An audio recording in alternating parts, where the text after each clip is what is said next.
அஸ்ஸலாமு அலைக்கும் வரஹ்மத்துல்லாஹி வபரகாத்துஹு. ரப்பி ஷஹ்லி ஷத்ரி வயஸ்ஸிர்லி அம்ரி வஹலல் உக்தத்தம் மின் லிசானி யஃப்கஹு கௌலி. அல்ஹம்துலில்லாஹ். இதற்கு முந்தைய பதிவில் கியாமத் நாளின் மஹ்ஷர் மைதானத்தில் மனிதர்கள் அவரவர்கள் தரத்துக்கு ஏற்ப, அவரவர்கள் செய்த அமல்களுக்கு ஏற்ப எவ்வாறு தரம் பிரிக்கப்பட்டு தனித்தனி அணிகளாக நிறுத்தப்படுகிறார்கள் என்பதை பார்த்தோம். அதில் 3 வகையினர் இருப்பார்கள். முதலாவது அஸ்ஹாபுல் யமீன், அதாவது வலதுபுறத்தில் உள்ளவர்கள். இரண்டாவது அஸ்ஹாபுஸ் சிமால், இடதுபுறத்தில் உள்ளவர்கள். மூன்றாவது சாபிகூன், இவர்கள்தான் முன்வரிசையில் உள்ளவர்கள், அல்லாஹுக்கு மிக நெருக்கமானவர்கள் என்று அல்லாஹ் குர்ஆனிலே சூரா வாக்கியாவில் குறிப்பிட்டு காட்டுகிறான். மூன்றாவதாக சொல்லப்படுகின்ற இந்த சாபிகூன்கள், இவர்களை பற்றி நேற்றைய பதிவில் நாம் விரிவாக அவர்களுக்கு கிடைக்கக்கூடிய பரிசுகள் என்னென்ன, அவர்களுக்கு அல்லாஹ்வின் புறத்தில் என்ன மாதிரியான மதிப்பு இருக்கிறது, இந்த விஷயங்களையெல்லாம் இதற்கு முந்தைய பதிவில் பார்த்தோம். இந்த பதிவில் நாம் அஸ்ஹாபுல் யமீன், வலதுபுறத்தில் இருப்பவர்கள், அதாவது அல்லாஹுடைய அரிஷுக்கு வலதுபுறத்தில், அல்லாஹுடைய அரிஷுக்கு நெருக்கமாக, அல்லாஹுடைய அரிஷுக்கு இடதுபுறத்தில், இப்படி நாம் புரிந்து கொள்ள வேண்டும். ஸோ இப்போ வலதுபுறத்தில் உள்ளவர்களுக்கு என்னென்ன பலன்கள் எல்லாம் கிடைக்கும், இடதுபுறத்தில் உள்ளவர்களுக்கு என்னென்ன தண்டனைகள் கிடைக்கும், இந்த செய்திகளை நாம் இந்த பதிவில் அறிந்து கொள்வோம். கியாமத் நாளையில் ஒருவர் எந்த அணியில் நிற்கிறார் என்பதை பார்த்தே அவருடைய நிலைமை என்னவென்று நாம் சொல்லிவிட முடியும்.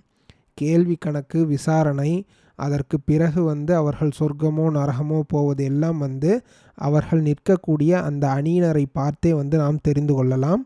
இப்போது வலதுபுறத்தில் இருப்பவர்களுடைய அந்த நிலைமைகளை சூரா வாக்கியாவில் 27வது வசனத்திலிருந்து அல்லாஹ் என்ன சொல்லி காட்டுகிறான் என்பதை பார்க்கலாம். வ அஸ்ஹாபுல் யமீன், வலதுபுறத்தில் இருப்பவர்கள். மா அஸ்ஹாபுல் யமீன், வலதுபுறத்தில் இருப்பவர் என்பது என்ன என்பது உங்களுக்கு தெரியுமா அப்படிங்கிற மாதிரி அல்லாஹ் நம்மை கேள்வி கேட்கிறான். எந்த ஒரு செய்தியும் கேள்வி கேட்கப்பட்டு நம்முடைய சிந்தனையை தூண்டப்பட்டு அதற்கு பதில் சொல்லப்பட்டால் அந்த செய்தி முக்கியத்துவம் வாய்ந்தது என்பதை குர்ஆன் ஓதுகிறவர்கள் அறிந்து கொள்ளலாம்.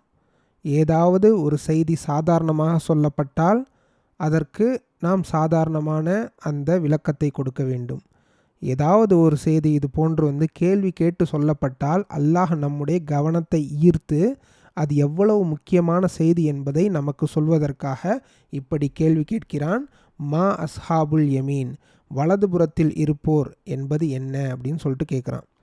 ஃபீ சிதுரிம் மஹ்தூத், அவர்கள் முள் இல்லாத இளந்த மரத்தடியிலும், வ தௌஹின் மன்லூத், குலைகள் தொங்கக்கூடிய வாழை மரத்தின் அடியிலும், வதில்லிம் மம்தூத், நீண்ட நிழல்களின் அடியிலும், வமாஇம் மஸ்கூப், ஓடிக்கொண்டிருக்கும் தண்ணீருக்கருகிலும், வ ஃபாகிஹத்தின் கசீரா லா மக்தூ அத்திம் வலா மந்தூ ஆ, அவர்களுக்கு தடுக்கப்படாத தீர்ந்து போகாத ஏராளமான கனிகளுக்கு அருகிலும், வஃபுருஷிம் மர்ஃபூஆ, உயரமான விருப்புகளின் மீதும் இருப்பார்கள்.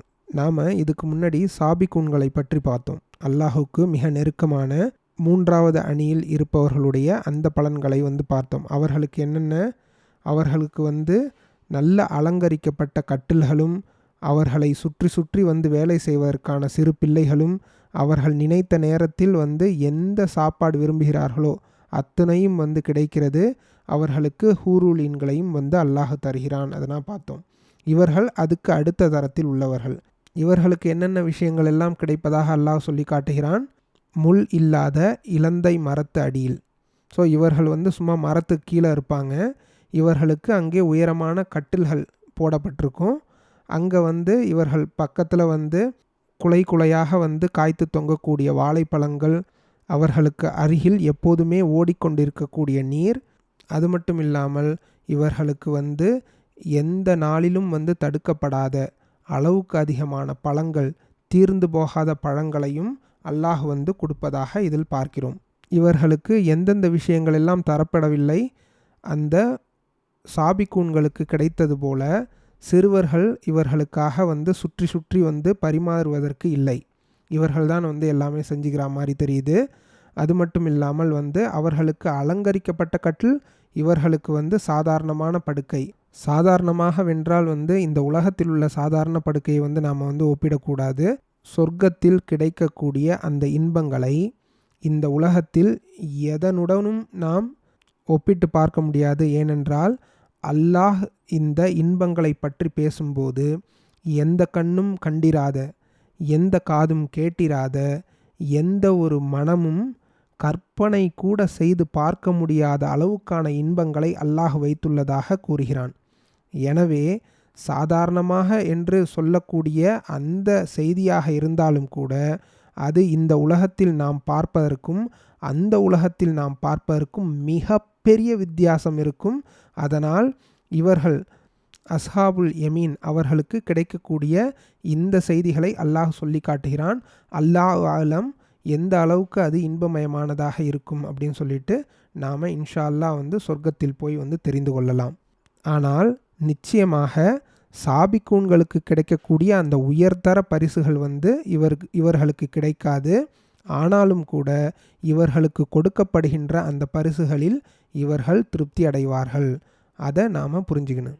அஸ்ஹாபுல் யமீன்களாகிய இந்த வலதுபுறத்தாருக்கு அல்லாஹ் ஹூருல் ஈன்களையும் பரிசளிக்கிறான். இன்னா அன்சல்நாஹுன்ன இன்சாஆ, அந்த பெண்களை நாமே அழகுற படைத்தோம் என்று அல்லாஹ் சொல்லி காட்டுகிறான். ஃபஜஅல்நாஹுன்ன அபுகாரா, அவர்கள் கன்னியராக இருப்பார்கள். ஸோ கொடுக்கப்படக்கூடிய அந்த ஹூருல்யின் பெண்களை எல்லாம் அல்லாஹ் கன்னி பெண்களாக அவர்களுக்கு பரிசளிக்கிறான். அது மட்டுமா, ஒருபன் அத்ராபா, அவர்கள் யாருக்கு கொடுக்கப்படுகிறார்களோ அவர்களுடைய ஒத்த வயதை உடையவர்களாக இருப்பார்கள். அது மட்டுமல்லாமல் அவர்களுக்கிடையே இருக்கக்கூடிய அந்த பாசம் இருக்குது இல்லையா, அதை அல்லாஹ் அதிகமாக்கி வைத்திருக்கிறான் என்பதாக இதில் குறிப்பிடுகிறான்.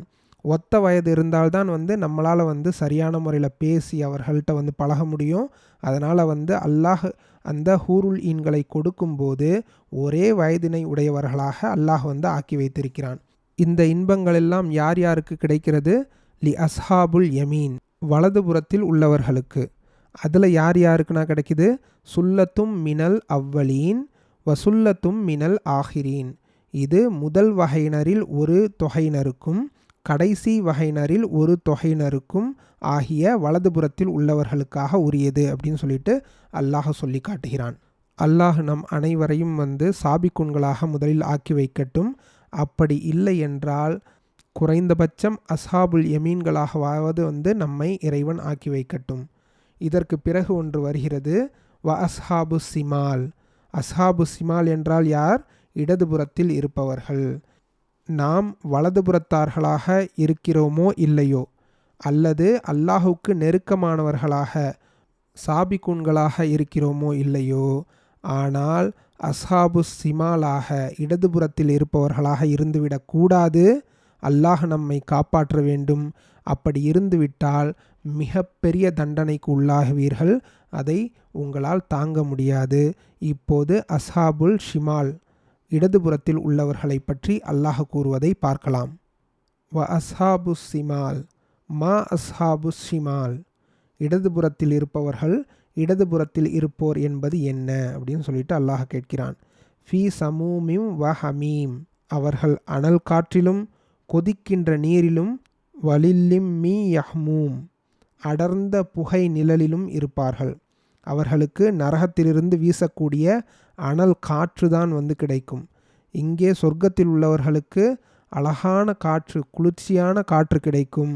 அதற்கு அப்படியே வந்து எதிராக இந்த இடதுபுறத்தில் உள்ளவர்களுக்கு அனல் காற்று, அந்த நரகத்திலிருந்து வீசக்கூடிய அந்த அனல் காற்று கிடைக்கும். அது மட்டுமல்லாமல் கொதிக்கின்ற நீர் தான் அவர்களுக்கு கிடைக்கும். இது மட்டும் இல்லாமல் அங்கே எரியக்கூடிய அந்த நெருப்பிலிருந்து வரக்கூடிய அந்த புகை நிழலில்தான் வந்து அவர்கள் வந்து இருப்பார்கள். இங்கே இருப்பவர்களுக்கு குளிர்ச்சியான நிழல், சொர்க்கத்தில் உள்ளவர்களுக்கெல்லாம் வந்து குளிர்ச்சியான நிழல். அதற்கு அப்படியே வந்து எதிராக இவர்களுக்கு வந்து அந்த அனல் காற்றிலிருந்து வரக்கூடிய அந்த புகையில்தான் வந்து இவர்களுடைய நிழலே. லா பரீதியும் வலா கரீம், அதில் ஒரு குளிர்ச்சியும் இருக்காது, எந்த இனிமையும் இருக்காது. அதில் எந்த ஒரு சொகுசான விஷயங்களையும் அவர்களால் ரசிக்கவே முடியாது. அவர்களுக்கு கிடைக்கக்கூடிய அது அத்தனையுமே அவர்களுக்கான தண்டனையாகத்தான் இருக்கும். அனல் காற்றும் கொதி நீரும் அடர்ந்த புகையும் அதில் குளிர்ச்சி இல்லாத விஷயங்களாகவும் இனிமை இல்லாத விஷயங்களாகவுமே இவர்களுக்கு தண்டனையாக கொடுக்கப்படும் என்று அல்லாஹ் கூறுகிறான். இன்னஹும் கானு கப்ல தாலிக முத்ரஃபீன், இதற்கு முன்னால் அவர்கள் உலகத்தில் வாழ்ந்துக்கிட்டு இருந்தாங்க இல்லையா, அப்போ இவர்கள்தான் மிகப்பெரிய செல்வந்தர்களாகவும் மிகப்பெரிய வசதி சொகுசுகளில் உழன்று கொண்டிருப்பவர்களாகவும் இருந்திருக்காங்க. ஆனால் இந்த உலகத்தில் இருக்கும்போது அல்லாஹுவை நம்பாததால் அல்லது அநியாயம் செய்து கொண்டு இருந்து கொண்டிருந்ததால் அவர்களுக்கு கிடைக்கக்கூடிய அந்த தண்டனை சொகுசே இல்லாத, இனிமையே இல்லாத, குளிர்ச்சியே இல்லாத கொடூரமான அந்த நரகம்தான் இவர்களுக்கு தண்டனை. இவர்கள் என்ன செய்து கொண்டிருந்ததால் இந்த தண்டனை? வகானு யுசிர்ரூன அலல் ஹின்சில் அதீம், பெரும் பாவங்கள் இருக்குது இல்லையா, அதில் பிடிவாதமாக இருப்பார்கள். ஏதாவது ஒரு பெரும் பாவங்களை செய்கிறார்கள் என்றால் அதை அல்லாஹ்விடம் மன்னிப்பு கேட்டு திருந்துபவர்களாக இவர்கள் இருக்க மாட்டார்கள். அதே பாவத்தில் விடாப்பிடியாக இருந்து கொண்டும் அல்லாஹ்விடத்தில் பாவ மன்னிப்பு கேட்காமலும் அந்த பாவத்திலிருந்து விலகாமலும் தொடர்படியாக அந்த பாவத்தில் இருந்து கொண்டிருக்கிறார்கள் இல்லையா, இவர்களுக்கெல்லாம் அல்லாஹ்விடத்திலிருந்து கிடைக்கக்கூடிய அந்த தண்டனை இப்படியாகத்தான் இருக்கும். நாம் ஏதாவது ஒரு பாவம் செய்கிறோம் என்றால் உடனடியாக அல்லாஹ்விடத்தில் மன்னிப்பு கேட்டு நம்மை திருத்திக் கொள்ள பார்க்க வேண்டும். நாம் விடுபடுவதற்கு முயற்சி செய்ய வேண்டும். இப்படி செய்யாமல் அந்த பாவத்திலே இருந்து கொண்டிருக்கக்கூடாது. இப்படி இருப்பது ஷைத்தானுடைய தூண்டுதலாகும். ஷைத்தான் தான் செய்த பாவத்திற்கு அவன் மன்னிப்பு கேட்கவில்லை. அதற்கு பதிலாக இந்த மனித குலத்துக்கே எதிரியாவதற்கான அந்த வரத்தை கேட்டு பெற்று தான் அல்லாஹ்விடமிருந்து வந்தான். அவன் பாவ மன்னிப்பின் மீது நம்பிக்கை இழந்து விட்டான். அவன் எப்படி பாவ மன்னிப்பின் மீது நம்பிக்கை இழந்தானோ அதே போன்று உங்களையும் அவன் சிந்திக்க தூண்டுவான். இவ்வளவு பாவம் செஞ்சிட்ட, அல்லாஹ் என்ன மன்னிக்காவ போகிறான், நீ இதிலேயே இருந்துட்டு போ, நீ பாவ மன்னிப்பு கேட்டு அல்லாஹ் மன்னிக்கிறானா இல்லையா என்பது உனக்கு எப்படி தெரியும் அப்படின்னு சொல்லிட்டு இது போன்ற விஷயங்களை அந்த ஷைத்தான் தூண்டிக்கொண்டே இருப்பான். இப்படிப்பட்டவர்கள் என்ன செய்வார்கள்? அந்த பெரும் பாவத்தை செய்து கொண்டும் அந்த பாவத்திலிருந்து விடுபடாமலும் அல்லாஹ்விடத்தில் பாவ மன்னிப்பு கேட்காமலும் இருப்பார்கள். இவர்களுக்கு அந்த பெரும் பாவங்கள் என்ன செய்யப்பட்டுவிடும்? அழகானதாக ஆக்கி கொள்ளப்பட்டுவிடும். அவர்களுக்கு அந்த பாவம் செய்வதே பாவம் செய்வது போன்றே இருக்காது. இது மிகவும் பலகீனமான ஈமானுடைய நிலை. இது போன்ற நிலைக்கு நாம் ஆளாகாமல் ஏதாவது ஒரு பாவம் செய்தால் உடனடியாக அல்லாஹ்விடத்தில் பாவ மன்னிப்பு கேட்டுவிட வேண்டும். இதை நீங்கள் செய்யாமல் இருந்தால் இடதுபுறத்தில் உள்ளவர்களாக ஆக்கப்படுவீர்கள். உங்களுக்கு கிடைக்கக்கூடிய தண்டனைகள் மிகவும் அதிகமானதாக இருக்கும். அதை உங்களால் தாங்க முடியாது. இவர்கள் என்னவெல்லாம் கேட்டு கொண்டிருந்தார்கள் தெரியுமா என்று அல்லாஹ் சொல்லி காட்டுகிறான். எங்களுடைய முன்னோர்கள் எல்லாம் இறந்து மண்ணோடு மண்ணாக மக்கி போய்விட்டார்கள்.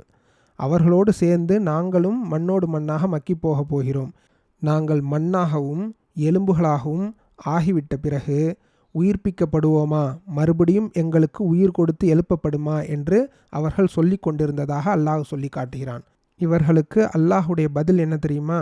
முந்தையவர்களும் பிந்தையவர்களும் அறியப்பட்ட ஒரு நாளில் குறிப்பிட்ட நேரத்தில் ஒன்று திரட்டப்படுவார்கள். நீங்களும் சரிப்பா, உங்களுக்கு முன்னால் இருந்தவர்களும் சரி, எல்லோரையுமே ஒரு நாள் அல்லாஹ் ஒன்று திரட்டுவான் என்று அவர்களுக்கு பதில் சொல்லுங்கள் என்று கூறப்படுகிறது. இவர்களெல்லாம் யார்? சும்ம இன்னக்கும் ஐயுஹல் தாலூனல் முகத்திபூன், கியாமத்து நாள் என்றே ஒரு நாள் வரவே வராது என்று அவர்கள் நினைத்து கொண்டு அதை நம்பி வழிகேட்டில் இருந்தவர்கள் என்று அல்லாஹ் கூறுகிறான். இவர்களுக்கு என்ன தண்டனை தெரியுமா? ல ஆக்கிலூன மின் சஜரிம் மின் ஜக்கூம், ஜக்கூம் மரத்திலிருந்து இவர்களுக்கு உணவு கொடுக்கப்படும். ஃபமாலி ஊன மின்ஹல் புத்தூன், அதன் மூலம் அந்த முள் மரத்தின் மூலம், அந்த ஜக்கும் என்று சொல்லப்படக்கூடிய அந்த முள் மரத்தின் மூலம் அவர்களுடைய வயிறுகள் நிரப்பப்படும். நாம் வயிறு முழுக்க சாப்பிட்டாக்கா என்ன செய்வோம்? அடுத்து தண்ணீர் குடிப்போம்ல, அந்த தண்ணீர் என்னவாக இருக்கும் என்று அல்லாஹ் சொல்லி காட்டுகிறான். ஃபசாரிபூன அலைஹி மினல் ஹமீம், இதையெல்லாம் சாப்பிட்டு விட்டு அவர்கள் அதற்கும் மேலாக கொதிக்கக்கூடிய அந்த நீரை குடிப்பீர்கள். எப்படி குடிப்பீர்கள்? ஃபசாரிபூன சுருபல் ஹீம், தாகம் கொண்ட ஒட்டகம் குடிப்பது போல் குடிப்பீர்கள். கொதிக்கக்கூடிய நீரை, அனல் பறந்து கொதிக்கக்கூடிய நீரை ஒருவன் தாகம் கொண்ட அந்த ஒட்டகம் எப்படி குடிக்கும்? ஒட்டகம் அந்த நேரத்துக்கு மட்டும் குடிக்காது. ஒரு 10-15 நாள் அது குடிக்கக்கூடிய நீரை தன்னுடைய அந்த தொண்டையில் சேர்த்து வைத்து கொள்ளும். ஒரு முறை ஒட்டகம் தண்ணீரை பார்த்து விட்டால் அதன் பிறகு தண்ணீரே கிடைக்காது போல் அவ்வளவு தண்ணீரை குடிக்கும். அதை போன்று அந்த கொதிக்கக்கூடிய நீரை அவன் குடிப்பான் என்று அல்லாஹ் சொல்லி காட்டுகிறான். ஹாதா நுசுலுஹும் யௌமத்தீன், தீர்ப்பு நாள் இருக்குது இல்லையா, அவர்களுக்கு நாம் கொடுக்கக்கூடிய விருந்து இதுதான் அப்படின்னு சொல்லிட்டு அல்லாஹ் சொல்லி காட்டுகிறான். தமிழில் வஞ்ச புகழ்ச்சி அணி அப்படின்னு சொல்லிட்டு இருக்கும். ஒரு ஆளை புகழ்வதை போல திட்டுவது. இதில் அதைத்தான் அல்லாஹ் கையாளுகிறான். அவர்களுக்கு நாம் விருந்து படைக்கிறோம். எப்படி விருந்து படைக்கிறோம்? இது போன்று முள் மரத்திலிருந்து அவர்களுக்கு சாப்பிட கொடுப்போம். அதை வயிறு முழுக்க சாப்பிடுவார்கள். அதை சாப்பிட்டு விட்டு கொதிக்கக்கூடிய நீரை குடிப்பார்கள். இதுவெல்லாம் நாம் அவர்களுக்கு கொடுக்கக்கூடிய விருந்து. எதற்காக இந்த விருந்து அவர்களுக்கு படைக்கப்படுகிறது? அவர்கள் இந்த உலகில் இருக்கும்போது என்னை மறுத்தார்கள். அது மட்டுமில்லாமல் பெரிய பெரிய பாவங்களில் தொடர்படியாக விடாப்படியாக இருந்து கொண்டிருந்தார்கள். எந்த ஒரு பாவ மன்னிப்பும் அவர்கள் அல்லாஹ்விடம் கேட்கவில்லை. இதுதான் தீர்ப்பு நாளில் அவர்களுக்கு எழுதப்பட்டது அப்படின்னு சொல்லிட்டு அல்லாஹ் சொல்லி காட்டுகிறான். இதுவெல்லாம் யாருக்கு கிடைக்கிறது? அஸ்ஹாபுல் சிமால், அதாவது இடதுபுறத்தில் இருப்பவர்களுக்கு இது கிடைக்கிறது. இன்னும் தீர்ப்பு நாளில் என்னென்ன விஷயங்கள் எல்லாம் நடக்கப் போகிறது, எந்தெந்த முறையிலெல்லாம் விசாரணை நடக்கும், அல்லாஹ் எப்படியெல்லாம் விசாரிப்பான், பரிந்துரை என்றால் என்ன, ஷஃபாத் என்பது எல்லோரும் செய்ய முடியுமா, இது போன்ற விஷயங்களை வரக்கூடிய நாட்களில் நாம் பார்ப்போம். ரமலானில் நம்மால் முடிக்க முடியாவிட்டால் கூட இன்னும் பிற நாட்களில் நாம் இது பற்றிய செய்திகளை தொடராக நாம் தெரிந்து கொள்வோம் இன்ஷா அல்லாஹ். அல்லாஹ் அதை செய்யக்கூடிய அந்த பாக்கியத்தை, அதை கேட்கக்கூடிய அந்த பாக்கியத்தையும் உங்களுக்கும் எனக்கும் கொடுத்து அருள் புரிவானாக.